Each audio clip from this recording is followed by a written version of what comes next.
and he has written a fascinating book on Chinese foreign policy since 1750.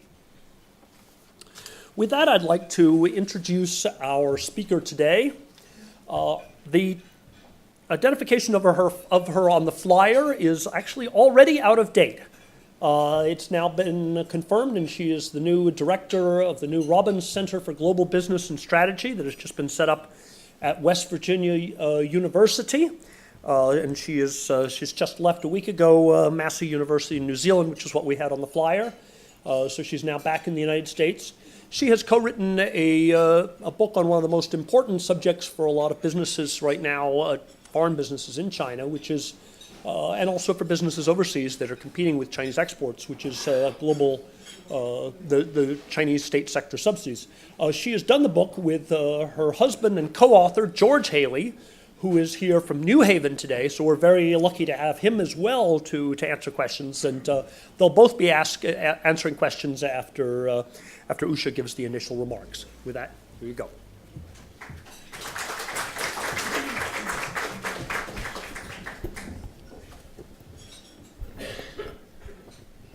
Thanks.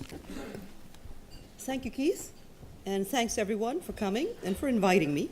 I'm going to be talking today about Game Changer, how subsidies to Chinese industry altered the world as we knew it. The research in today's talk is from our book, Oxford University Press book. It's coming out on April 25th. I have a few advanced copies around and flyers, and it's also available, strangely enough, on Kindle through Amazon already.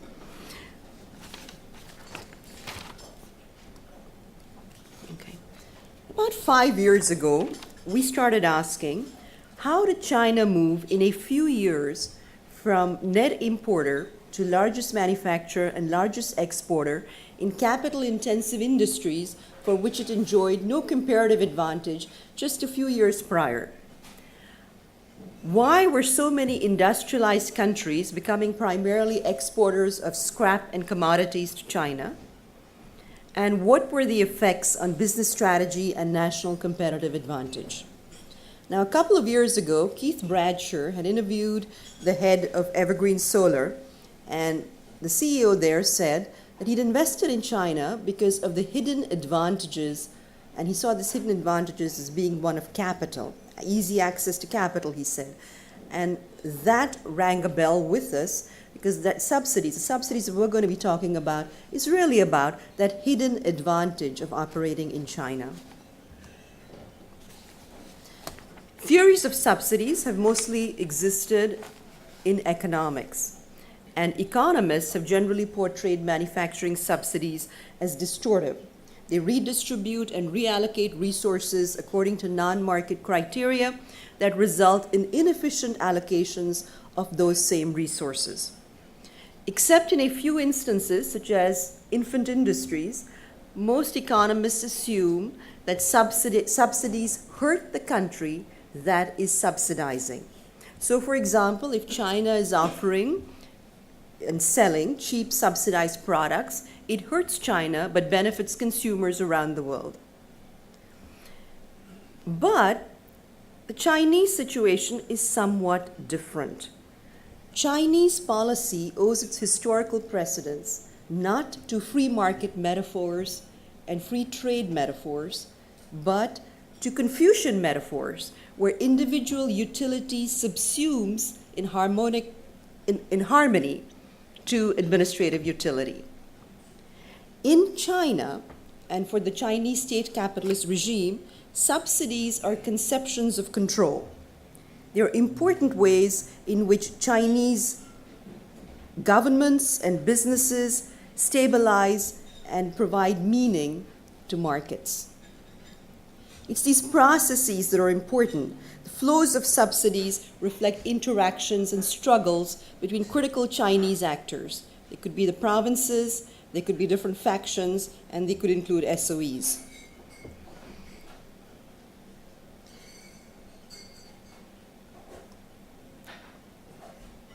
I'm going to first talk a little bit about capitalism with Chinese characteristics, move on to data and problems, talk a little bit about the studies we did in our book on steel, glass, paper, and auto parts, speak a bit about the solar industry on which I've been working as well, and then open the floor up for any questions.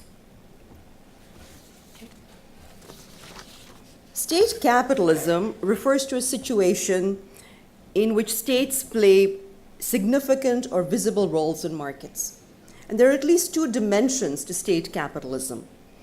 One is the extent of the state's ownership of production, and the second is the extent of the state's coordination with other enterprises.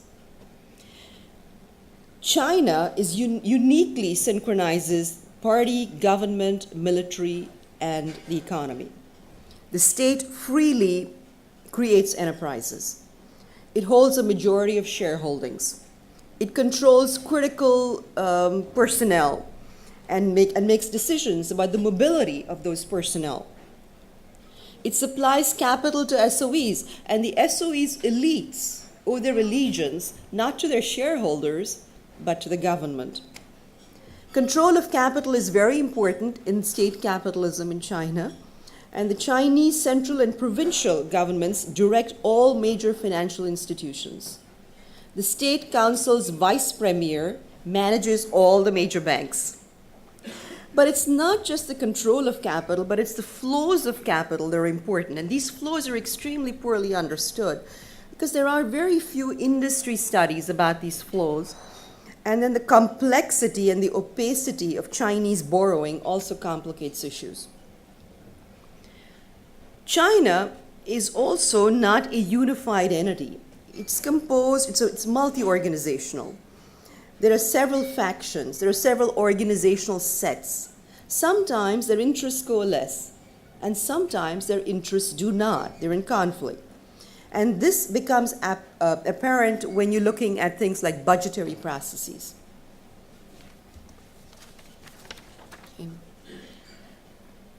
The power of the state is expanding in China. I do not subscribe to market transition theories that say that China is moving towards, and our research doesn't support that either, that China is moving towards a more free market economy, but there are political obstacles that have to be overcome. Most of the subsidies go into fixed asset investments, and these include not just infrastructural developments, but also production facilities. And if you look here at this slide, in 1990, fixed asset investment was about 24% of GDP, and in 2009, it was about 66% of GDP, and it's continuing to rise.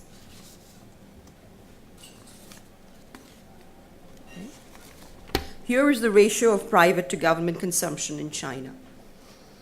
And as you can see, that is falling. State consumption is increasing.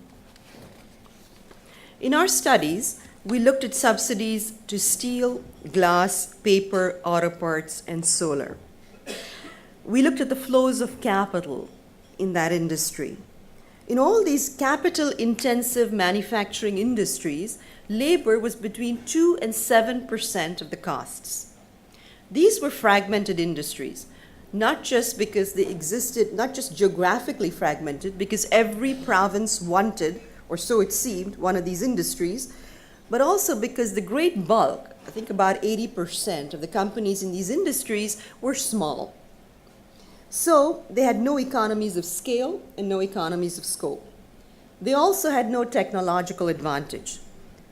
Despite that, prices were 25 to 30% lower than the US or the EU. What were the subsidies that we calculated, and how did we calculate them? I'd like to say very carefully. We looked at free or low-cost loans that never had to be repaid for the life of those loans, if at all. We looked at subsidies to energy, which included electricity, coal, both coking and thermal, and natural gas. We looked at subsidies to inputs, which of course varied across industries, but say for the glass industry, soda ash, for paper, pulp and recycled paper, and for the auto parts industry, glass, cold rolled steel. We looked at subsidies to land. Free land, for example, was given to the paper industry for saplings. And we looked at subsidies for technology acquisition and technology development. I've got to say right here that our subsidies are literally the tip of the iceberg. So what I'm talking about is just what we could verify. I'm in no way saying that I captured every single subsidy.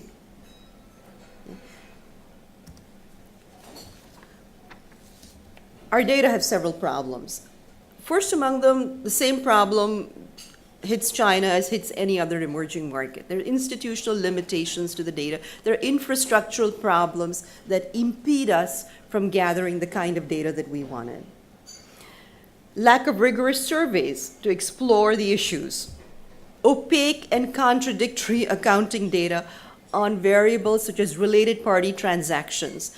Now, this variable is difficult anywhere because you're getting into the inside workings of a company. We're looking at how companies price their products. And when you're looking at state-owned enterprises, it becomes even more difficult. Therefore, we used only publicly reported data from governments, companies, NGOs, like such as the United Nations, FAO, Food and Agricultural Organization, investment houses, and industry associations. We only used data that we could verify from more than one source. So we threw out a lot of data, we cross-checked data, and we have much missing data. Some years in which we couldn't get the data that we wanted. Let me very briefly talk to you about one of those industries, the steel industry. Steel is a pillar industry and a very important industry for China. Foreign investment is not allowed. In 2013, China is the largest producer and consumer of steel in the world with about half of production, up from 16% in 1999. In 2001, China joined the WTO. In 2005, China went from net steel importer to steel exporter. In 2006, China became the largest steel exporter. In 2007, China became the largest steel producer. Steel making capacity more than doubled from 2005 to 2012 and is continuing to grow. From 2000 to 2006, the energy subsidies that we calculated, energy subsidies to electricity, coal, and natural gas, grew by 1,365%, and all we looked at was the tip of the iceberg. Total energy subsidies were $27.11 billion. That is what we could calculate. The industry is highly fragmented. China has one of the most fragmented steel industries in the world. Every province almost has their own steel companies and wants them. Energy subsidies to Chinese steel rose from 2000 to 2007 across all. And they also correlated with steel production and steel exports. What were some of the effects? Massive excess capacity in China, with supply exceeding demand on average by 20% every year. Annual new capacity has been added in China every year, and that annual new capacity is more than the total output of Japan, the second largest producer of steel. From 2000 to 2012, the United States has had a trade deficit with China on steel for every year but one. In 2012, the US trade deficit was 142% greater than in 2000. Chinese steel, despite the fragmentation, despite lack of economies of scale or scope, costs between 20 to 30% less than US or EU steel, depressing prices worldwide. And from 2009, the US and EU have filed trade complaints against China and slapped tariffs against China on steel. Let's look at glass. And by the way, you will see this pattern repeated industry after industry. Now, on glass, China is, of course, the largest consumer and producer of glass in the world. It has the largest number of glass enterprises, and since 2003, glass production has doubled, and glass production capacity has doubled as well. The total amount of subsidies, this was a very difficult industry to look at because this is not a strategically important industry for China, and there was very little data that were available. What we got, again, was literally the tip of the iceberg. What we could calculate was a total of 30.3 billion in subsidies given to the glass industry between 2004 and 2008. What we figured was that as a share of gross industrial output, subsidies to glass was increasing. So in 2008, it was about 35% of gross industrial output. That was just the subsidies. China is, of course, the largest exporter of flat glass in the world, and it's also, and this is, and exports to the United States are a big part of its exports. The U.S. both imports and exports to China. It exports more high-end glass. But since the imports are rising from a higher base, the United States has a persistent trade imbalance with China on glass. Well, let's look at paper.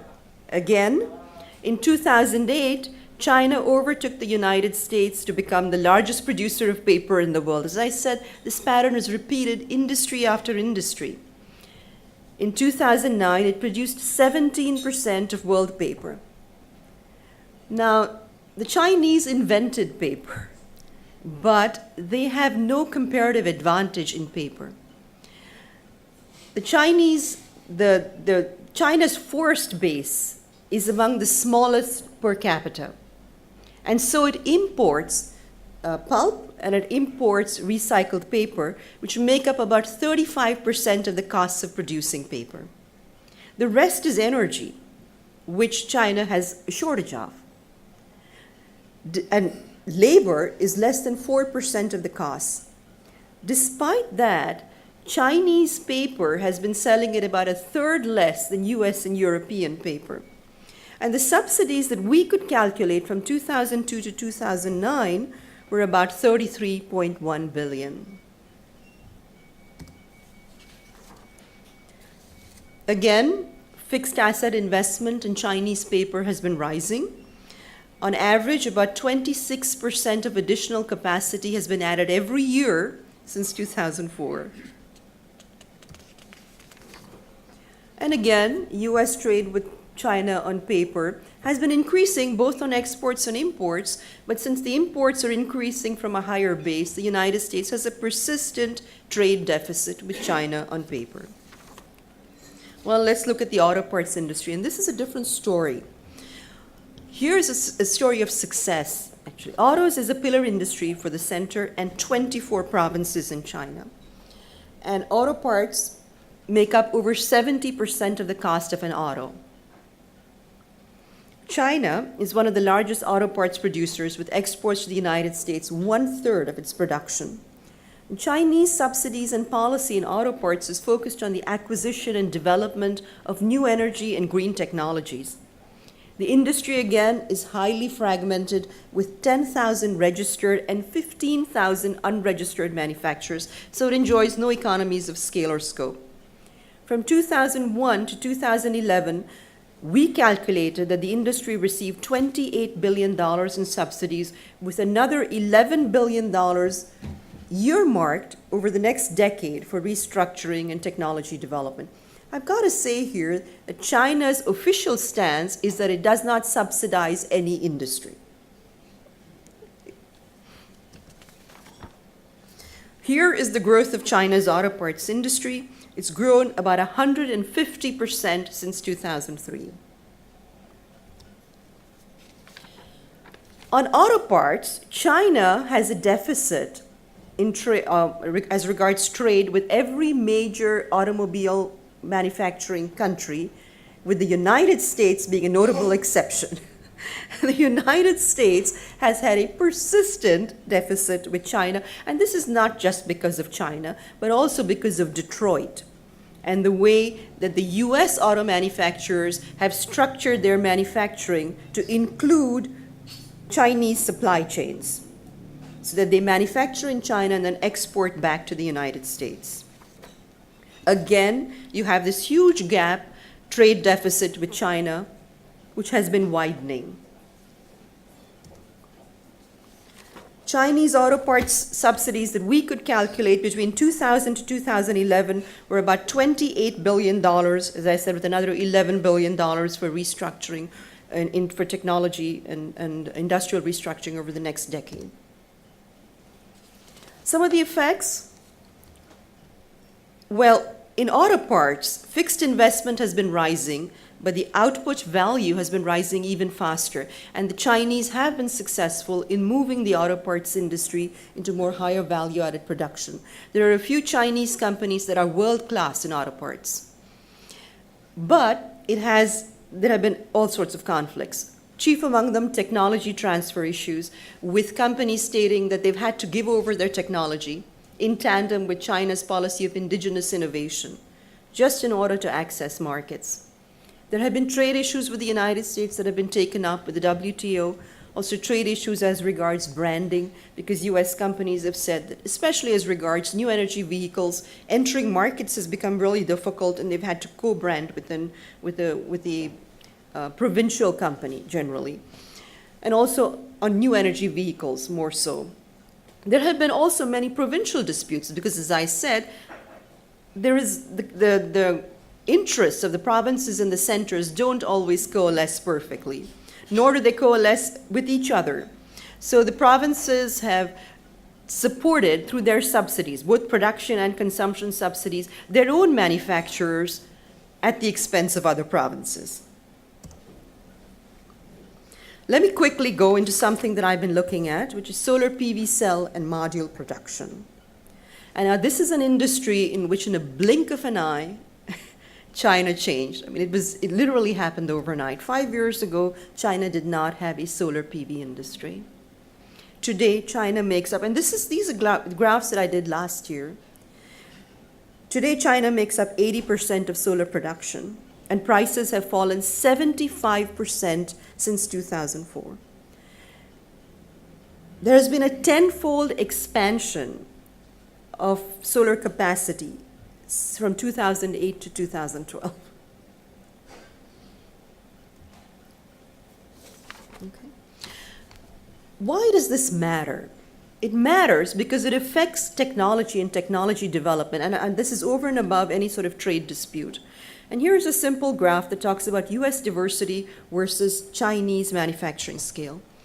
While US investors have looked at technology differentiation and have become leaders in innovative thin film PV technologies, the Chinese government-backed investors have funded more mature technologies, especially wafer silicon technologies, because they offer quick scale-up, offer wages. The Chinese are very concerned about social unrest, and they give a quick avenue to exports. Well, when the Chinese anoint something and they put their hidden advantage of subsidies behind it, they become dominant, and wafer silicon is about 85% of the market. Okay.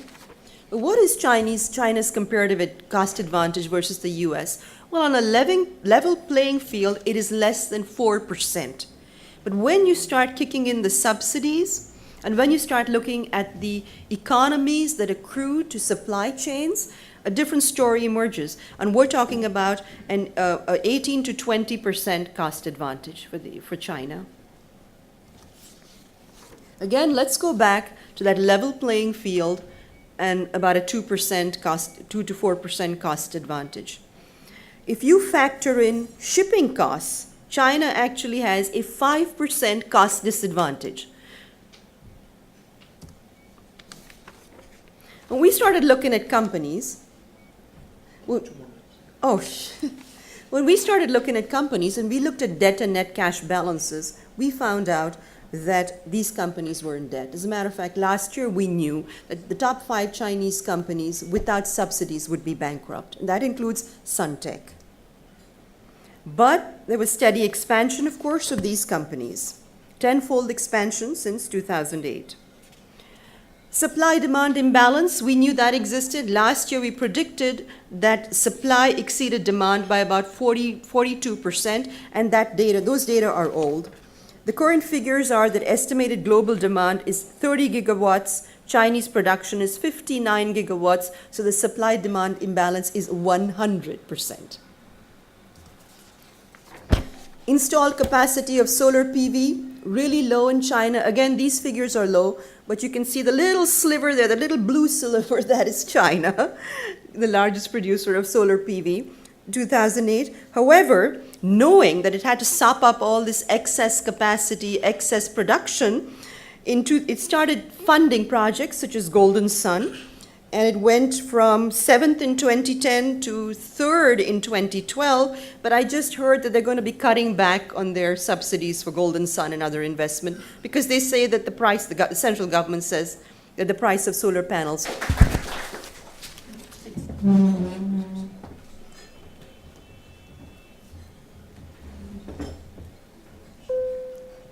Thank you very much. Well, that is a broad review of subsidies in all kinds of different industries. So who would like to ask the first question?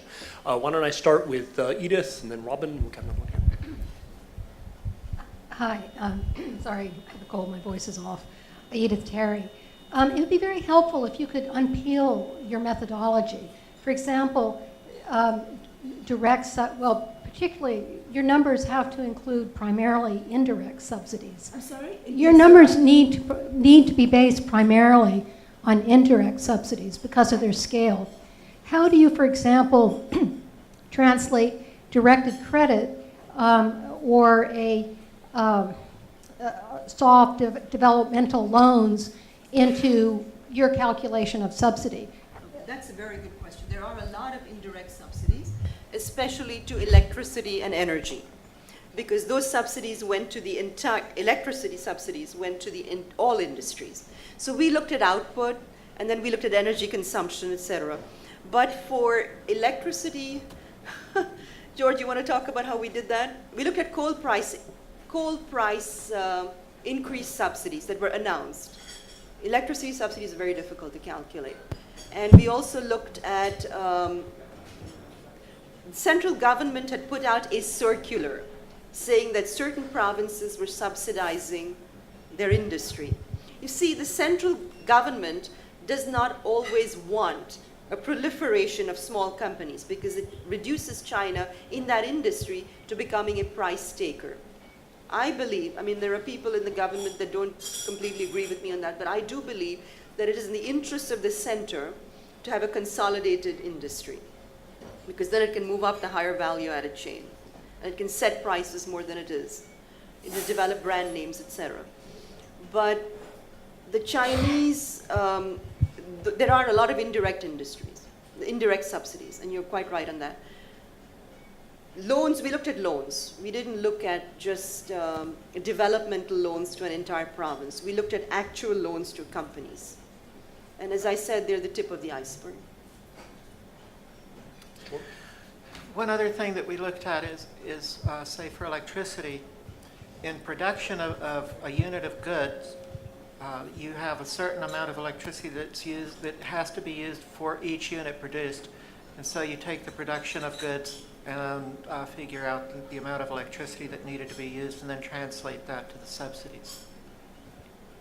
We conservatively estimated 35% of industrial output could be, you know, the subsidies are about 35% of it. I think it's a lot more. I think these industries are highly inefficient. And there's just no way they could be selling their product at 30% lower than the US and the EU, especially when so much of the inputs are imported at market value. Okay, Robin, next, please. So what's the goal then of this industrial policy? Because it could serve many purposes. It could be there to create jobs. It Yes. could be there to, as part of a longer term plan, to dominate certain industries and knock out the capitalist countries. It could be there just for corruption reasons, for cronyism. What are you seeing? I think all of the above. All of the above. There is a certain degree of cronyism. I don't see why any of these are mutually exclusive. I do think that there is a desire to have these large industries that dominate, you know, the world domination scenario. I also think that the Chinese have not been so much concerned about economic efficiencies. You know, that's not part of their game plan. And economists, unfortunately, what they do is, and especially Western economists, they'll take what they think should be done and then say, well, why aren't they doing it? Well, they have a different different goals and different things they want to pursue. When we spoke to Evergreen Solar and they were leaving China, and I was impressed by the way the Chinese provinces negotiated with Evergreen Solar on moving to China, in the solar companies. They said, you're going to have to create jobs for us. And in that sense, they have done good by the Chinese. They have kept to some of their promises, much more so than many U.S. State governments have. So they do want to maintain social stability and maintain employment, and I think that's a major one. Okay, over here you'd had a question, then Stefan, and then I've got to get over here too. Yes, I'm Jane Singer from Inside Fashion. I guess I have two quick questions, one of which is I can understand why there would be top-down interest in this system. In your research, have you got any feedback sort of from bottom up and whether this is supported amongst people who are not at the top level, other industries or general consensus amongst people in business in China? You mean? Do they see this as advantageous, or is this something that's sort of being pushed on them from the top down? Oh, I don't think this. You mean Chinese businesses? Yes, yes. Oh, certainly they see it as advantageous because they get money from their provinces. Mm. Yeah. So they actually feel they're benefiting from it and would like to see this continue. It has continued because they bring jobs to these provinces. Mm-hmm. And the other question is, assuming that it was decided that they didn't want to continue with this because of all the reasons that you've outlined, how would they unravel themselves? I don't know. It's a spaghetti bowl. I mean, this is actually quite a scary scenario. How does China step back? Mm. They can't. This may sound a bit facile, but sometimes I think of it. Do you remember the Fantasia Wizard's Apprentice? I don't know how they can actually step back from what they've created. They have seen, despite the problems with the solar industry, the solar capacity has continued to expand in China. The government can't sop it up. And at the same time, there are going to be tariffs levied against solar, not just in the US, which happened last year, but also in the EU. So what are they going to do with all that excess capacity, all that excess production? They're certainly not developing markets. They're the internal markets. They do that almost as an afterthought. And so I think these are very interesting questions. China is now a global power. It's got a seat at the table. And it's going to have to tackle these problems and look at things a little bit further on than it has been doing, I think. Okay, over here to get, and then Stefan. I'm John Antweiler from Wells Fargo Bank. As a follow-on to your last question, or last answer, I guess I wanted to ask, how sustainable is it? And I think you're answering, it's not sustainable, and yet you see it continuing to expand year after year after year. In your studies, did you try to figure out how long before they have to stop? Because it's like a drug addiction, I would say, that the industry gets addicted to it. They don't want it to go away. Yeah, I don't really know. I mean, I don't know how much control the center has over the provinces. There is an old Chinese saying, right, that the hills are high and the emperor is far away. I think the provinces pretty much are chugging away on their own on a lot of things. I honestly don't have an answer to that question. I have often wondered, how long can this go on? Because certainly there is no comparative advantage anymore. This is funded. I think China has reached that level, where it's now the largest producer and largest exporter. That change has been made in 5 to 6 years. What are they going to do about the continual expansion of capacity, which occurs every year and is continuing to? Stefan and then Tom. Stefan. Stefan Richter with The Globalist in Washington. In Washington, what you said would be considered a wonderful red meat presentation. But the longer I listened through your impressive data, and when you described in various sectors the 20% annual production increases, I wonder whether, further to the questions that I think where this is going, whether the Chinese thinking they're going on world conquest aren't executing a marvelous suicide strategy, because they've always been these talks, unitary state versus it can split up into 7. What you're saying with the provinces as an industrial model, it seems to be splitting up into 35 parts or something like that, because there's no control. The employment that was generated based on these numbers, which is important for keeping domestic peace, that seems to be unraveling any minute, because because we all assume that the solar overcapacity will take hold of all the other industries. So what would be your imagined dialogue inside the appropriate councils between industrial expansion globally and political control domestically when all this collapses? Because somebody must be thinking about this, because it's a very serious risk. Well, first of all, I'm hoping China does not collapse. Even if growth in GDP falls by 1 or 2%, it's going to affect the entire world. If you just look at the BRIC countries, every one of them has China as their major trading partner. India's major trading partner is China at this point. And so it's not, China is central to the world economy. That's the way I see it. I'm not rooting for China's collapse. I would very much like China to continue to go on. This is not exactly a red meat presentation for Washington, because I don't agree with everything that's put out there. I mean, I agree with some things. I think it's in a dangerous trajectory. I don't know, because I don't have the data to talk about it. The data are very difficult to get. The Chinese are very close. They keep their cards very close to the chest. All I can hope is that somebody's doing something about capacity expansion so that things aren't getting out of control. But nobody's telling me that they are. I expect that it'll continue since the past is the best predictor of the future. I expect that it's going to be continuing at 25% or so capacity expansion across these industries, which is very scary. Tom. Oh, thank you. Tom Holland from the South China Morning Post.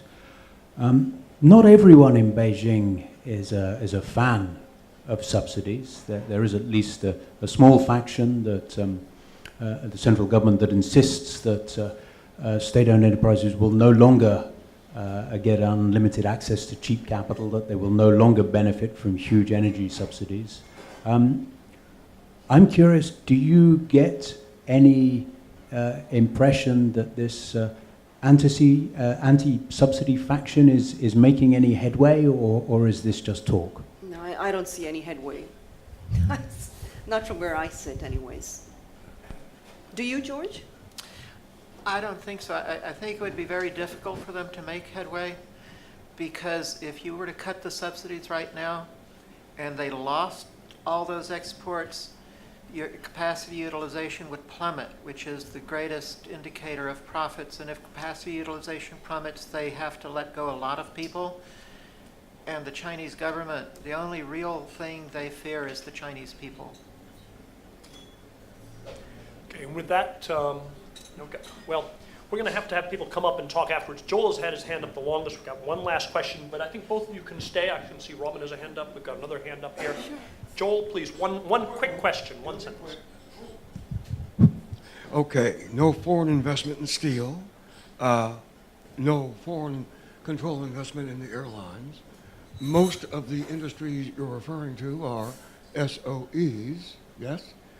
I would call them SOEs, or heavy government investment involvement. Yes.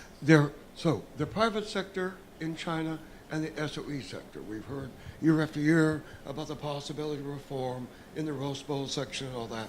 You didn't bring that into the play on this. Is there any impact on any change of policy pertaining to privatization of any of these industries on the dilemma you referred to? I'm sorry, I didn't quite His question was, do you see privatization of state-owned enterprises happening? And B, if it does happen, do you see that as a limit on government subsidies, or are the subsidies sort of there regardless? Couldn't have said it better. I think governance is a really murky issue in China. I mean, there could be formal separation of ownership, but if you really want to invest abroad and grow, you do need government sponsorship. And a lot of these SOEs, and even privatized SOEs, still have as their bosses the CPC. So it's not, I mean, I don't think, I think the whole issue of who owns whom is not as clear as it should be if you want to be successful in China. If you do want to be successful, and especially if you want to invest abroad, you absolutely need the government's support. And as I said, they control all the financial institutions, they control all the banks, and they control the mobility of these top managers. I think the government, I think the state is not retreating. Okay, that's. Okay, and with that, it's 2 o'clock. We do try to wrap up very sharply, but I'd like to invite both of you, the two of you, to come up afterwards, if we could, and let me give you something to remember the club by. Thank you so much. Thank you very much, Usha. I do appreciate it. Thank you. Thank you all.